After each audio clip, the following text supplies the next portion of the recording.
So, in today's time, it's very important to have a full life, a holistic way of living, especially for lawyers, whether it's the young age lawyers or experienced lawyers like you. Is there a trick in the book how one can maintain that balance in life?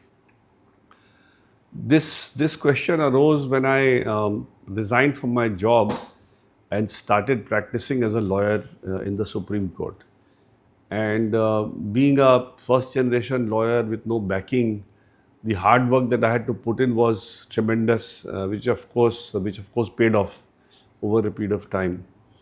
But when my father and I already had two sons, when they were, I joined in '89, and my sons were born in '85 and '88. So obviously they were 4 years and 1 year at that point of time. So my father always used to tell me, if my father was alive, then we used to live together. He used to always tell me that in your quest to succeed, don't forget the people or for the purpose for which you are looking for this success. And that I felt that one line was so important in my life that I felt that you have to maintain that balance. You have to take your family together. In fact, you have to take your friends together, because ultimately it's your friends who really make that mental balance of your intact. It's your overall activities, your sports, your social commitments. It's actually a basket where I would say every person has to create several bank balances. One bank balance is your monetary bank balance. The second one is your emotional bank balance. The third one is your spiritual bank balance. Fourth is your social bank balance. Now, in all these bank balances, there are different areas of activities which you have, which will ensure that these bank balances are properly, sort of taken care of. And you have to also realize that you get only one life. It is not that you will earn in this life and enjoy the money that you earn in the next life. So you have to also have a balance of earning in such a way that you keep enjoying also what you're earning, rather than just earning and putting it away somewhere to be used at some undisclosed time or in some unforeseen event, which probably never happens in your life. So I feel that when my father died, a very important lesson was given to me by the Pandit who came to, do the last rites of my father. He said, धन का सिर्फ तीन योग है. सबसे उत्तम है भोग, the one that you can consume. Number 2 है दान, जो आप दान कर दो. जो आप भोग नहीं कर सको उसको दान कर दो. और अगर भोग भी नहीं करोगे, दान भी नहीं करोगे, तो उसका होगा नाश. And I think that's very, very true in today's life. If you are not able to, enjoy the wealth that you have created, if you are not able to give it in daan or in charity to somebody, then ultimately what happens after you with your wealth, most of the time results in a very sorry state of affairs, which really is not what you had, thought of while working. There's another very interesting way of looking at your earning.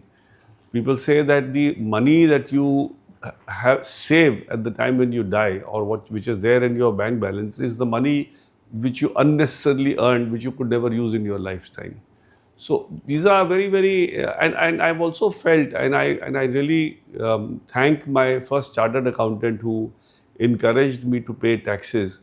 It's only the tax money that you have, the money that you've paid tax upon, which is your real money, which you can, flaunt as your money and use that money for the purposes of enhancing your lifestyle and your overall well-being. Every other form of money, which is not, tax paid, I think really ends up doing, not the right things for you and creating more stress for you than your well-being. So ultimately, this balance that you have to strike, for me, playing my tennis also was important. I thought it helped me maintain my health, both emotional and mental and physical. Meeting friends was very important, keeping the connect with my friends. So even today, I have connect with my school friends also. And of course, we've had many friends over a period of time, because they're college friends and they are work friends and they are other social friends. But to carry them all together is the real challenge of life. And one thing you must always keep in mind, and that applies for anybody who is successful, that if you succeed, the people who are left behind either in your family or amongst your friends, to take them along with you is your responsibility. If you don't take extra care for them, they will somewhere drift apart and you lose them forever. So it's a very, very important lesson I feel in life, that success entails is some sort of a, I would say, the more success you get, the more lonely you get in life, and that you should not get into that phase where you become lonely because you have neglected on taking along people who are important for you at some stage of your life. Always have gratitude. I feel that the best way to do a complete or a fulfilling life is to appreciate what you have at a particular point of time and enjoy that, and always thank God for whatever you have then. You will ultimately end up doing far better than what you had at a particular point of time. But that does not mean that when you have more, you should be enjoying more.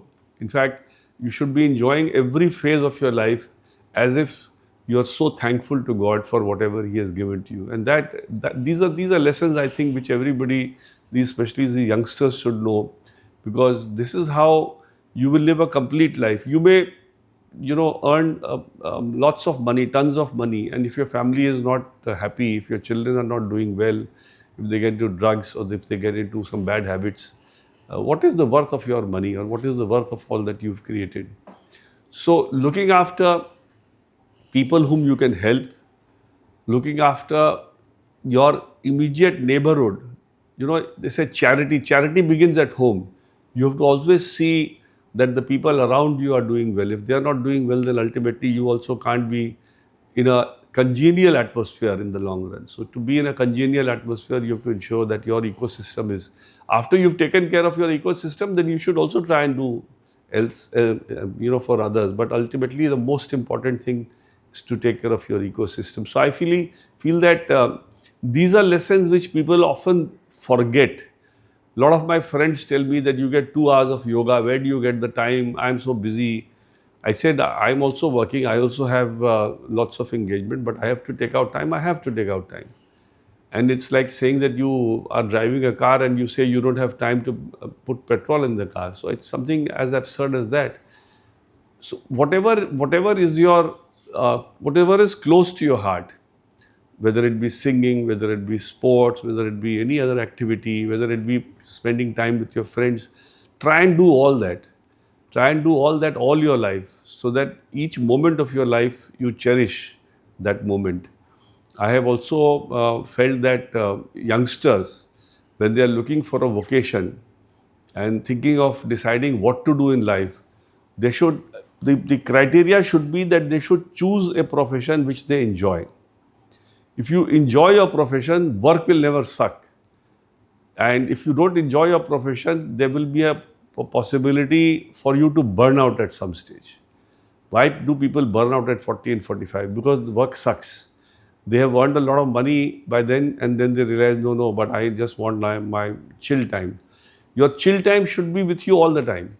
Every day of your life, you must have some time for yourself, for your health, for your friends, for your family, for your social commitments, for your professional commitments. You have to balance everything as you go, and then you will never feel that work is sucking, or that you need to take a break. I mean, you should take breaks as well, but not at the cost of your overall working in the year.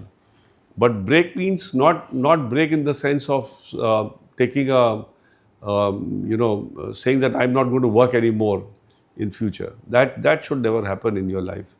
You should always, according to me, working is also a sort of self-fulfillment for every day that you live. And achieving that is also very, very important in life. Thank you, sir.